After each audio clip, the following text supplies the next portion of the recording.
نبی پاک صلی اللہ علیہ وسلم نے نا بہت کم لوگوں کو بیوقوف کہا ہے. ہمارے زمانے میں تو عام لفظ ہے نا بیوقوف کہنا. اللہ کے رسول صلی اللہ علیہ وسلم نے بہت کم لوگوں کو بیوقوف کہا. مسند امام احمد بن حنبل کی حدیث ہے, نبی کریم علیہ الصلوۃ والسلام نے فرمایا وہ احمق ہے, وہ بیوقوف ہے. نبی پاک فرما رہے ہیں. اور میں نے کہا کم لوگوں کو حضور بیوقوف کہتے تھے.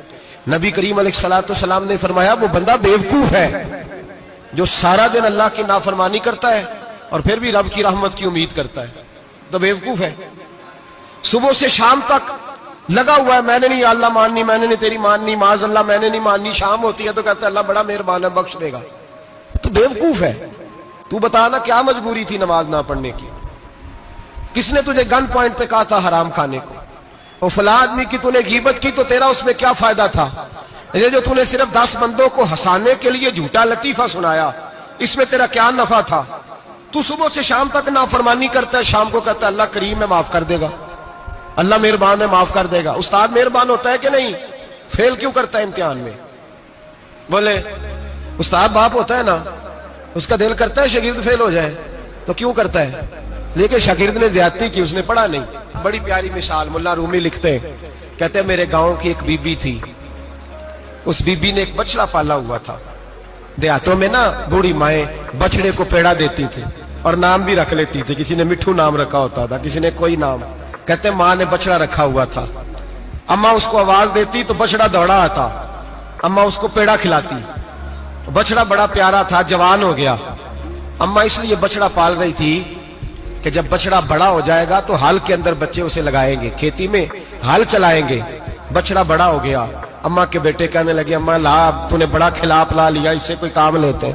ہل کے آگے لگایا تو کہنے لگا میں نے تو نہیں چلنا. اماں کے پاس آئے, کہنے لگے یہ نہیں چلتا. اماں کہنے لگی چلو ٹائم دو تھوڑا سمجھ جائے گا. پھر موقع دیا, پھر آئے, کہا اماں اب تو ہم نے اس کے ناک میں نکیل بھی ڈال دی ہے لیکن اب بھی یہ ہل میں چلنے کو تیار ہے. ملا رومی رحمت اللہ علیہ فرماتے ہیں پھر کہا اماں سے, اماں کہنے لگی چلو تھوڑا ٹائم اور دے دو سیانا ہو جائے گا. تھوڑا ٹائم اور دیا, ڈنڈے بھی مارے لیکن وہ سیانا ہونے کو تیار ہے. اب اماں کے پاس آئے تو اماں مجبور ہو گئی, دل نہیں کرتا تھا. کہنے لگی جاؤ پھر کسائی کے ہاتھ بیچ ڈالو. وہ گیا کسائی کے پاس, اسے کاٹا گیا, اس کی کھال اتاری گئی, اس کے چھوٹے چھوٹے پیس کر کے کھا گئے لوگ. وہ ماں رو رہی تھی. لوگوں نے اماں سے کہا تجھے تو بڑا پیارا تھا, تو نے کٹوا کو دیا. تو اماں کہنے لگی پیارا تو بڑا تھا پر مانتا نہیں تھا.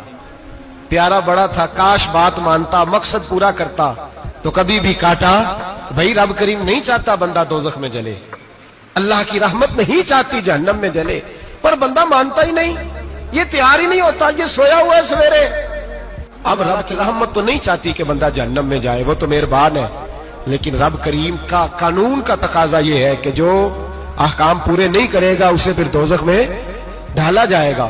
تو ہمارے بزرگ فرمایا کرتے تھے اصل بات یہ ہے کہ اللہ نہیں مسلمان کو دوزخ میں ڈالنا چاہتا, مسلمان اپنی مرضی سے چھلانگے لگا رہے ہیں, یہ خود چھلانگے لگاتا ہے, یہ باز نہیں آتا.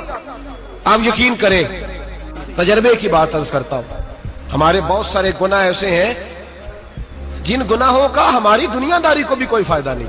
میرے حبیب کریم علیہ السلام نے مسلمان کو کہا ہے کہ تیرا رب تو چاہتا ہے کہ بس تو آ جا, وہ تجھ پہ رحمت نازل کر دے گا.